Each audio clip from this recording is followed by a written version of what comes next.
In the summer of 1897, deep in the Cumberland stretch of the Appalachian Mountains, the people of Harlan County, Kentucky, witnessed something they had no words for, something they would not speak of again for decades. A child, a smell, and a sky full of circling wings. The boy who smelled like death. The son the vultures refused to return in the Appalachian. This is not a legend whispered around campfires. This is the documented tragedy of the Pritchard family hidden deep in the hollers of Harlan County, Kentucky, where the mountains kept secrets that would horrify even the most hardened investigators who discovered them in the bitter winter of 1967. In the remote valleys of eastern Kentucky, where cold dust settled on everything like a shroud, and the nearest town was a 3-hour walk through treacherous terrain, the Pritchard family lived in complete isolation. Their homestead, a weathered cabin built sometime in the 1880s, stood at the end of a forgotten logging road that had long since been reclaimed by wilderness. No electricity illuminated their nights. No running water blessed their mornings. The time itself seemed to have abandoned this place, leaving the Pritchards to exist in a perpetual state of 19th century survival. The family patriarch Ezekiel Pritchard was born in 1891 to parents who were themselves first cousins. His wife Martha, born in 1898, shared more than just a surname with Ezekiel before their union in 1914. She was his niece, the daughter of his older sister who had died during childbirth. In the isolated Appalachian communities of that era, such arrangements were whispered about but rarely condemned. Survival trumped societal norms. Keeping land within families, maintaining bloodlines, and simple geographic isolation made these unions almost inevitable in some of the most remote mountain settlements.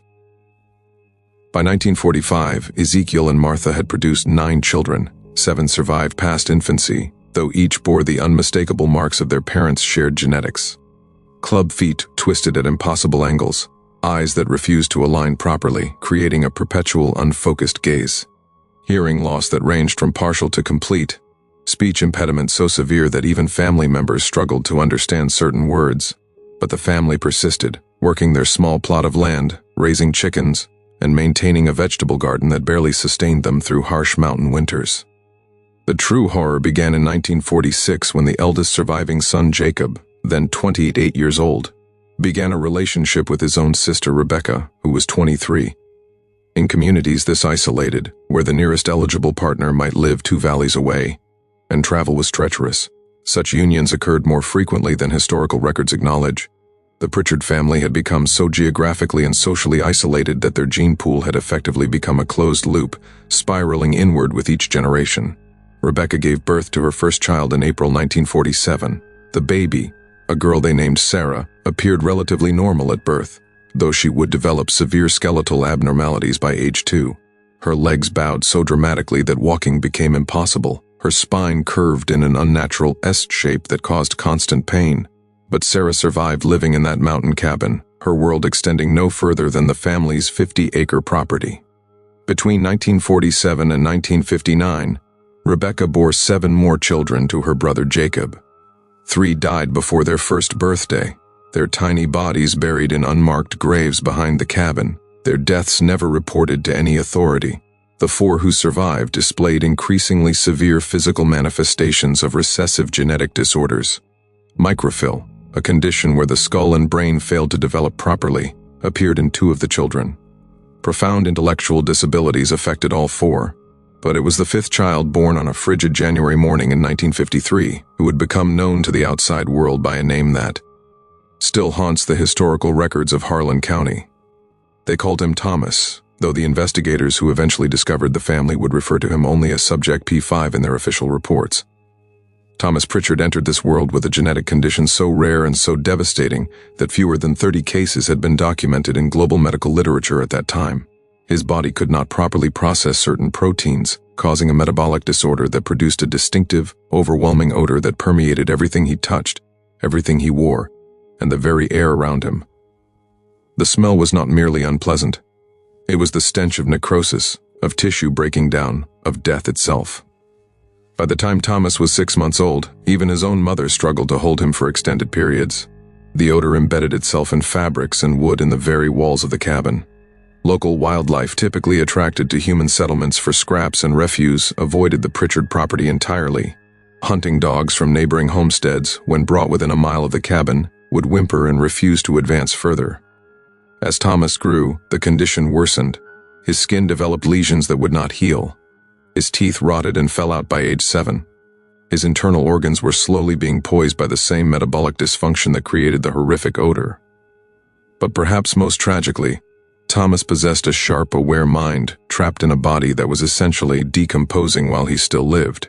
He could understand his condition. He could feel the revulsion in his family members' eyes. He knew he was dying slowly, day by day, year by year. The family tried everything within their limited knowledge and resources. They bathed Thomas in creek water mixed with lye soap that burned his deteriorating skin. They wrapped him in layers of old cloth, trying desperately to contain the smell. They built him a separate small structure barely larger than a shed 50 yards from the main cabin where he spent most of his existence alone, isolated even from his already isolated family. By 1960, when Thomas was 7 years old, the family situation had become unsustainable. Ezekiel had died in 1958 at age 67, his body worn down by decades of hard labor and poor nutrition. Martha followed him in early 1960, succumbing to what was likely pneumonia during a particularly brutal winter. This left Jacob, now 42, as the patriarch of a family that included his sister-wife, Rebecca, their surviving children, including the decomposing Thomas, and several younger siblings, who were themselves products of Ezekiel and Martha's consanguineous union. The family's isolation might have continued indefinitely, if not for a chance encounter. In October 1967, a surveying team from a coal company exploring the region for potential mining operations stumbled upon the Pritchard homestead. What they found there would lead to one of the most disturbing investigations into familial continuity ever documented in Appalachian history. Conferad J. Incredible. The stories we uncover here are not fiction. They are the hidden tragedies that history tried to bury. And you need to witness them before they disappear forever. The survey team that arrived at the Pritchard property on October 14, 1967 consisted of 3 men: Richard Coleman, a 34-year-old geologist, Martin Hayes, a 29-year-old surveyor, and their guide, a local man named Eugene Watts, who had lived in Harlan County his entire 53 years. Eugene had heard whispers about the Pritchard family throughout his life, vague stories about people who lived so far back in the mountains that they might as well have been ghosts, but he had never ventured to their property, and neither had anyone else he knew. The team's approach to the CA was marked by an experience that Richard Coleman would describe in his official statement as the most profoundly disturbing sensory assault I have ever experienced. The smell reached them when they were still a quarter mile from the visible structures. It stopped all 3 men in their tracks. Eugene, who had served in World War II and witnessed the aftermath of combat, later stated that the odor was worse than any battlefield I walked through in France. It was the smell of human decay, but with an acidic chemical quality that made your eyes water and your throat close. As they approached closer, they could see the main cabin and several outbuildings in various states of disrepair. Chickens wandered the property, but notably they stayed away from one particular small structure set apart from the others.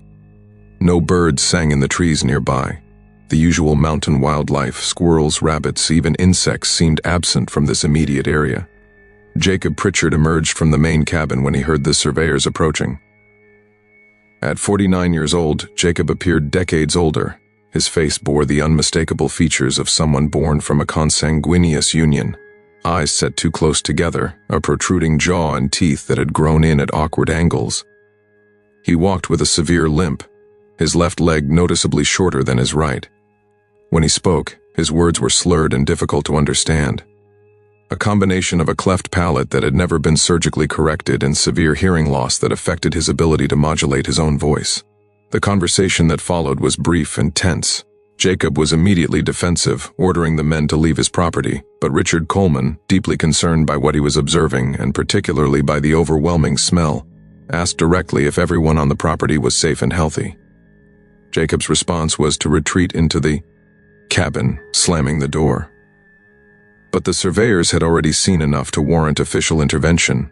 Through a window of the main cabin, Martin Hayes had glimpsed several figures inside, including what appeared to be children with visible physical deformities. And that smell, that overwhelming stench of death, seemed to be emanating from the small, isolated structure they had noticed earlier. The men left the property but immediately drove to the Harlan County Sheriff's Office, arriving just before sunset. Sheriff James Dockery, a veteran lawman who had served the county for 19 years, listened to their report with growing concern. He knew the Pritchard name. Everyone in local law enforcement did. The family had been left alone for generations, largely because they caused no trouble and because the few times deputies had ventured into those remote hollers, they had been met with warning shots and hostile receptions.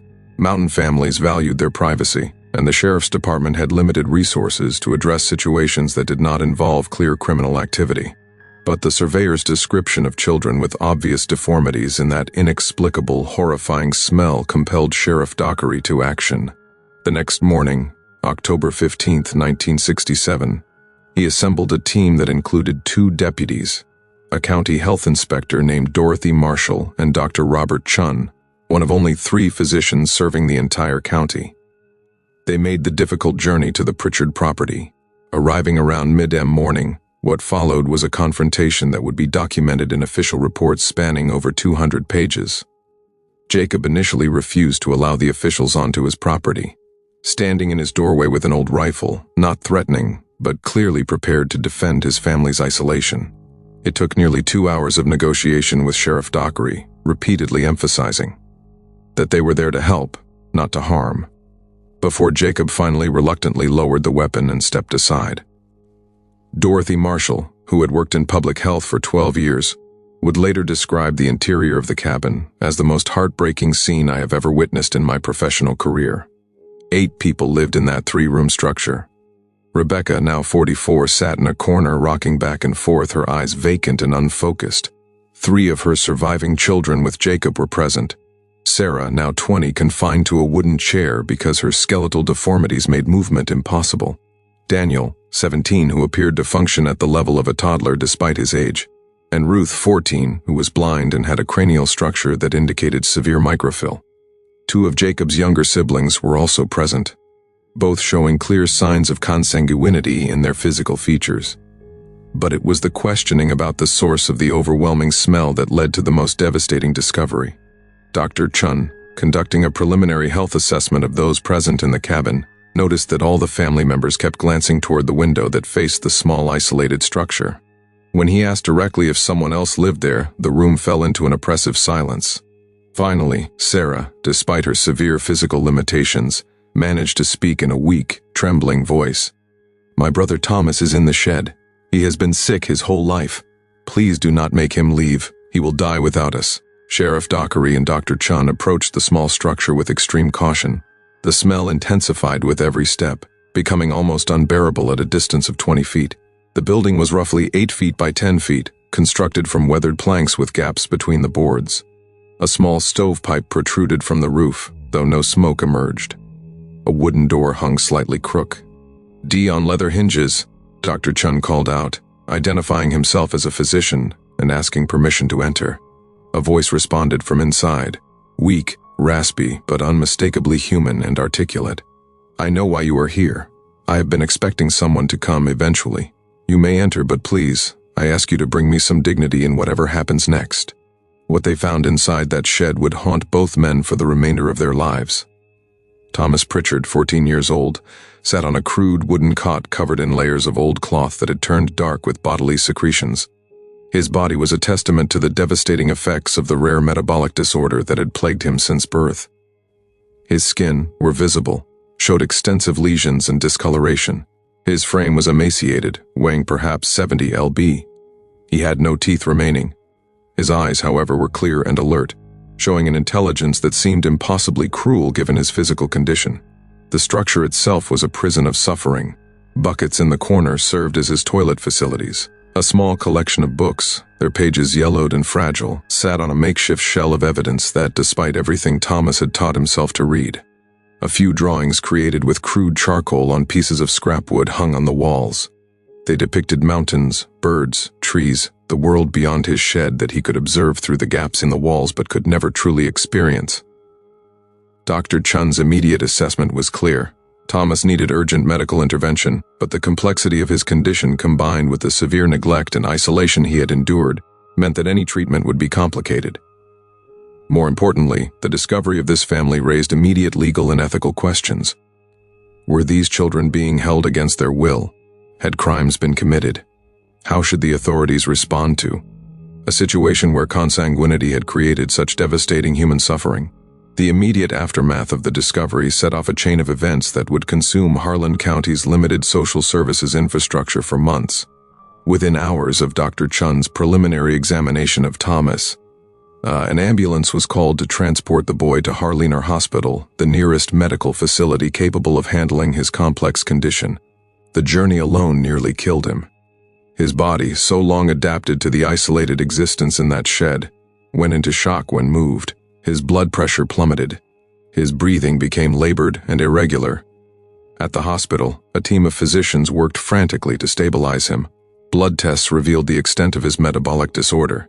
His body was essentially poisoning itself, unable to process certain amino acids that accumulated in his tissues, creating toxic byproducts that manifested as the horrific odor and contributed to the progressive breakdown of his organs and tissues. In 1967, before the advent of modern genetic testing and specialized metabolic treatments, there was little the doctors could do beyond palliative care. They could manage his pain, treat his infections, and provide basic nutrition, but they could not cure the fundamental genetic condition that was killing him. Thomas spent 6 weeks in a quarantined hospital room. The smell, even with constant ventilation and air filtration, permeated the entire ward. Nurses drew straws to determine who would attend to him, though to their credit, once assigned, most treated him with compassion and dignity. Thomas himself, despite his suffering, showed remarkable grace and intelligence. He asked questions about the outside world, about technology he had only heard about in passing, about life beyond the mountains that had been both his home and his prison. Meanwhile, County Officia LS grappled with the situation at the Pritchard homestead. Children's services, such as they existed in rural Kentucky in 1967, were overwhelmed and underfunded. Dorothy Marshall conducted extensive interviews with each family member, trying to piece together the full scope of the situation. What emerged was a multi-generational tragedy that extended far beyond what the surveyors had initially discovered. Rebecca, Thomas's mother, had limited capacity to understand or explain the decisions that had led to her relationship with her brother. Jacob, when asked why she had entered into such a union, she could only say, "There was no one else. Jacob was kind to me, we were alone." Her intellectual limitations themselves, a product of her parents' consanguinity, meant she had never fully comprehended the implications of bearing children with her own sibling. Jacob, more articulate but deeply defensive, maintained that he had done nothing wrong according to the understanding of his family and community. "My own mother and father were cousins," he stated during one interview. "My grandparents before them were related by the family. This is how it has always been here in these mountains. We keep to ourselves, we survive, we never ask for help from anyone, and we never cause trouble for anyone." The investigation uncovered family records, crude handwritten documents that Jacob's father Ezekiel had maintained to trace the Pritchard lineage back to the 1840s. What became clear was a pattern of increasingly closed consanguineous unions spanning 5 generations. The family tree was not so much a tree as a tangled vine looping back on itself repeatedly. First cousins marrying first cousins, uncles with nieces. In the later generations, as geographic and social isolation intensified, siblings with siblings. Dr. Chun, working with a geneticist from the University of Kentucky, who traveled to Harlan County to consult on the case, attempted to map the genetic implications. In 1967, genetic science was still in its relative infancy. The structure of DNA had only been fully understood for about 14 years. Complex genetic counseling did not exist as it does today, but even with the limited tools available, the implications were clear and devastating. The geneticist Dr. Patricia Holbrook explained in her report, "Each instance of consanguineous reproduction increases the probability that recessive genetic disorders will manifest. In a typical population with genetic diversity, harmful recessive genes are masked by healthy dominant genes. But when close relatives reproduce, the chances of both parents carrying the same recessive genes increase dramatically over multiple generations of such unions. The accumulation of these genetic disorders becomes almost inevitable." The Pritchard family represented a case study in this genetic degradation. Ezekiel and Martha themselves, products of consanguinity, had passed on compromised genetics to their children. Jacob and Rebecca, both carrying multiple recessive genetic disorders, created offspring with even more severe manifestations. Thomas represented perhaps the most extreme example, a combination of rare genetic conditions that individually were uncommon, but together were almost unprecedented. But beyond the medical and genetic analysis lay a more profound human tragedy. These were not people who had chosen this suffering.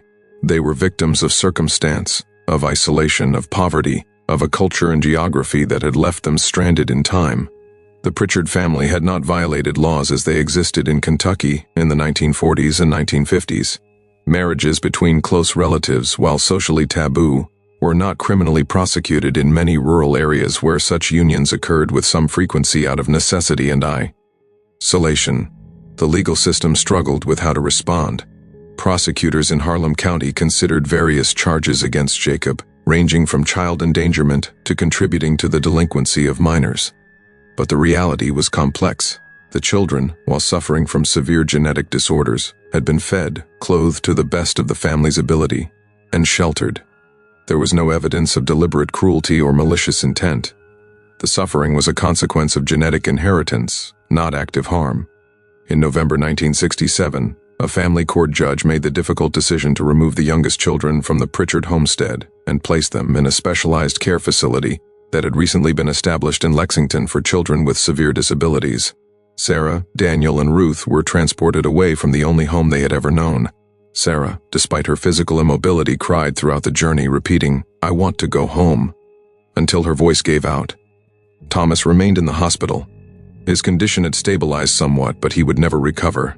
Dr. Chun made the compassionate decision to allow Jacob and Rebecca to visit him, supervise visits that occurred twice a week. During these visits, the family would sit in uncomfortable silence. Unable to bridge the gap between their isolated mountain existence and this sterile medical environment, Thomas tried to comfort his parents, telling them, "You did the best you could. I do not blame you for my suffering here." Thomas wants you to understand something crucial. Think about what he said to his parents and comment below. You did the best you could because sometimes the greatest tragedies are not born from evil but from circumstances beyond anyone's control. Thomas Pritchard died on March 3, 1968 at 2:47 in the morning. He was 15 years old. The official cause of death listed on his certificate was multi-organ failure secondary to metabolic disorder. But the nurses who had cared for him during his final months knew the truth was more complex. Thomas had died from the accumulated effects of 15 years of genetic degradation, of isolation, of a body that had been fighting against itself since the moment of his birth. In his final weeks, Thomas had made a request that surprised everyone. He wanted his story documented. He wanted people to understand what had happened to his family, not to condemn them, but to ensure that others might avoid such suffering. Dr. Chun arranged for a court stenographer to record Thomas's testimony, a 3-hour session conducted over 2 days in late February 1968. The transcript of that testimony remains in the archives of Harlan County, a devastating first-hand account of life in genetic isolation. Thomas described his earliest memories. "I remember my mother crying the first time she held me when I was perhaps 3 or 4 years old. I could see in her face that the smell was unbearable, but she was trying so hard not to show it. I learned very young that I was different, that my body was broken in ways that could not be fixed." He spoke about his education. "My sister Sarah taught me to read when I was 6. She could barely see, but she had memorized passages from an old Bible that my grandfather had owned. She would recite the words, and I would follow along on the page. Later, when a traveling preacher came through and left some books at a neighbor's property 2 miles away, my father walked there and brought them back for me. I read those same 5 books hundreds of times. I memorized entire chapters because there was nothing else to occupy my mind during the long hours alone in that shed." He described the physical suffering. "The pain was constant, but I learned to exist alongside it rather than fighting it.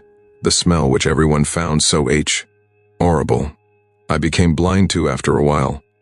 But I never became blind to the isolation it caused. I would watch through the cracks in the walls as my siblings played in the yard, and I understood that I could never join them.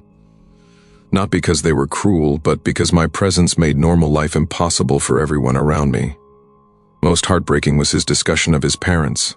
"I do not hate my mother and father. They are themselves victims of something they never understood. My father can barely read. My mother has the mind of a child in many ways. They were raised in complete isolation, taught that their way of life was normal. How can I blame them for circumstances that were set in motion generations before they were born? This testimony would become a crucial document in the broader investigation into isolated Appalachian families and the prevalence of consanguineous unions in remote mountain communities.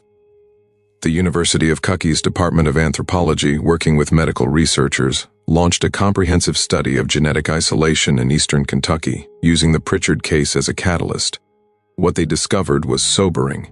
In a survey of 12 remote hollers in Harlan, Letcher, and Pike counties, researchers found evidence of consanguineous unions in 43 different families.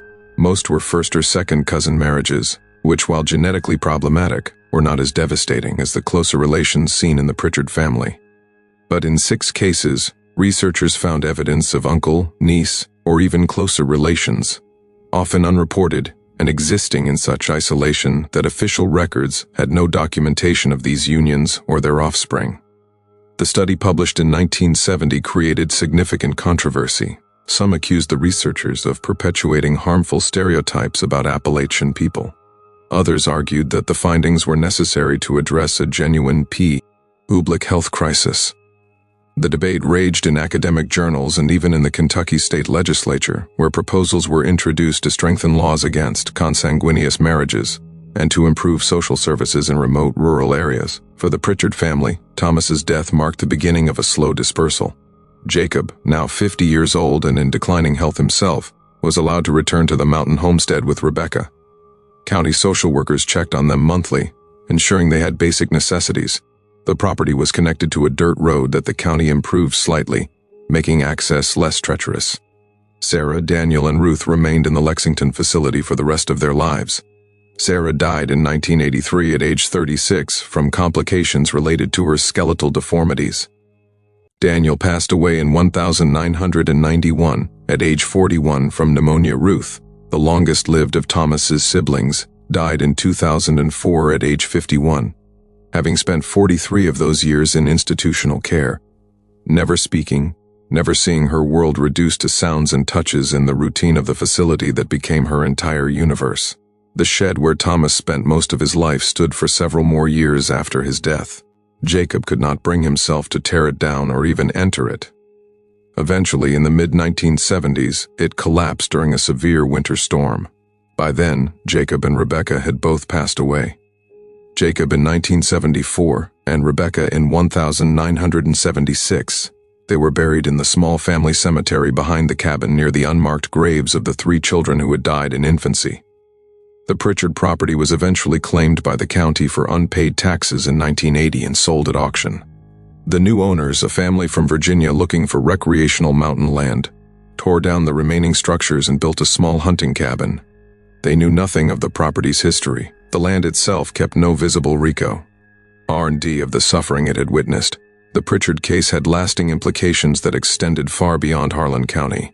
In the years following Thomas's death and the publication of the University of Kentucky study, Kentucky lawmakers passed stricter regulations regarding consanguineous marriages. More importantly, the state allocated funding to improve healthcare access and social services in remote Appalachian communities. Recognizing that isolation itself was a contributing factor to these tragedies, Dr. Chun, who had been so affected by his encounter with Thomas, devoted the remainder of his career to rural medicine and genetic counseling. He established a traveling clinic that visited remote mountain communities, providing basic healthcare and, crucially, education about genetics and family planning. He trained nurses and social workers to identify signs of genetic disorders early and to connect families with resources that might help. Dr. Patricia Holbrook, the geneticist who had studied the Pritchard family genetics, used the case in her teaching at the university. For decades, medical students learned about the Pritchard family as an example of the devastating, cumulative effects of consanguinity. But Dr. Holbrook always emphasized the humanity of the family, insisting that her students understand these were not curious specimens, but real people who suffered through no fault of their own. The broader social impact was more complex. The Pritchard case, along with similar cases that came to light in the late 1960s and early 1970s, contributed to harmful stereotypes about Appalachian people. Popular culture seized on these stories, creating cruel caricatures that suggested genetic degradation was widespread in mountain communities. This was both inaccurate and deeply unfair to the vast majority of Appalachian people who lived normal, healthy lives. However, the cases also sparked important conversations about the intersection of poverty, isolation, and public health. They highlighted how geographic isolation combined with limited education and healthcare access could create conditions where harmful practices persisted across generations. They demonstrated the need for comprehensive rural development that included not just economic opportunities, but also education, healthcare, and infrastructure improvements. In the specific context of consanguinity, the Pritchard case and the research it inspired helped advance understanding of genetic inheritance and the importance of genetic diversity. By the 1980s, genetic counseling had become a standard part of family planning services in most of the developed world. Prenatal genetic testing allowed for early detection of many disorders. Public health campaigns emphasized the risks of close relation reproduction. Yet, even with all of these advances, the human tragedy at the heart of the Pritchard story remains profoundly moving. Thomas Pritchard spent 15 years trapped in a deteriorating body, isolated in a shed, suffering from a condition that made his very presence unbearable to others. But through it all, he maintained his humanity, his intelligence, and ultimately his compassion for the parents whose genetics had doomed him. In his final recorded testimony, Thomas said something that the stenographer noted brought tears to everyone present in the room. "I have thought often about what my life might have been if I had been born into different circumstances. I could have gone to school, I could have had friends, I could have walked through these mountains without fear of how others would react to me. But I also think about my parents, my siblings, all the others in my family who never had chances either. We were all prisoners of something that started long before any of us airborne. If my story can help prevent even one family from experiencing this suffering, then perhaps my life had some purpose beyond pain." The medical community has learned much since. 1967. We now understand the genetic mechanisms that caused Thomas's condition with precision that would have seemed like science fiction to the doctors who tried to help him. We can screen for thousands of genetic disorders before birth. We can map entire genomes and predict with reasonable accuracy the risks of consanguineous reproduction. But what we cannot do, what science and medicine will never be able to do, is restore the lost possibilities of lives like Thomas Pritchard's. We cannot give back the 15 years he spent in isolation. We cannot undo the suffering of his siblings, of his parents, of the generations before them who set in motion a genetic cascade that ended in such tragedy.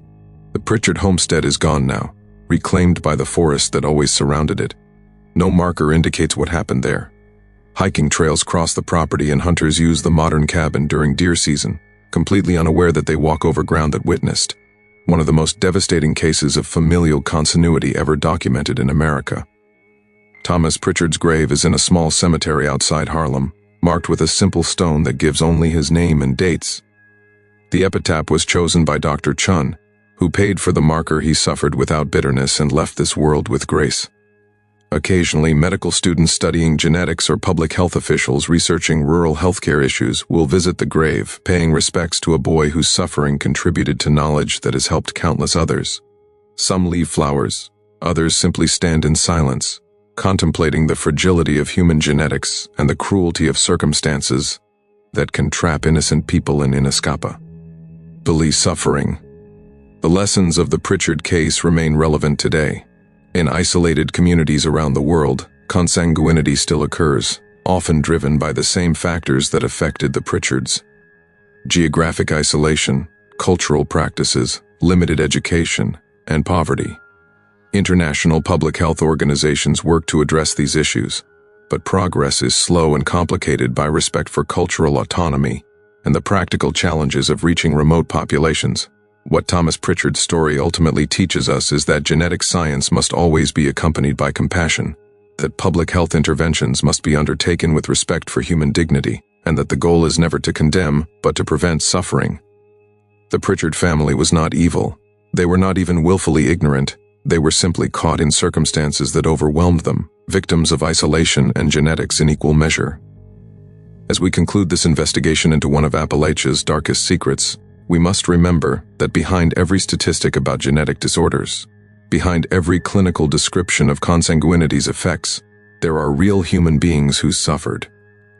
Thomas Pritchard was one such person, a boy who smelled like death, who spent his short life isolated and in pain, but who maintained his humanity until his final breath. His story is not just a cautionary tale about genetics, it is a reminder of the importance of connection, of community, of ensuring that no family becomes so isolated that they fall victim to circumstances that proper education and support could prevent. It is a call to remember that progress in science must always serve human dignity, and that our understanding of genetics should make us more compassionate, not less, toward those who suffer through no fault of their own. If you have stayed with this story until the end, you have Whitney. Said one of the most heartbreaking chapters in Appalachian history. Confirja and Scrido Nesca, these true accounts need to be remembered. Not sensationalized, but honored for the human suffering they represent.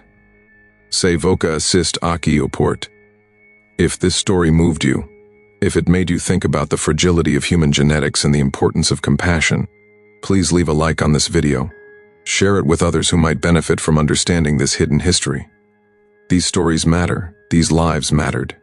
And remembering them honors not just Thomas Pritchard, but all those who have suffered in silence, forgotten by history but deserving of our compassion and our commitment to ensuring such tragedies are never repeated. The Turners abandoned their cabin by fall. Maribeth refused to stay where the birds had watched her son die. The family left behind everything, even Samuel's grave. Dr. Cutler died in 1905, but his journals remained, detailing dozens of cases where animals sensed sickness before humans. Was Samuel Turner's death a medical anomaly? A natural instinct of scavengers, or something older, deeper, woven into the spine of the Appalachian Mountains? That answer is yours. If you want more forgotten Appalachian cases, unexplained deaths, and lost historical files, hit subscribe, turn on notifications, and comment which story you want next. Up next. When the excavators opened the mine, they found the miners still standing,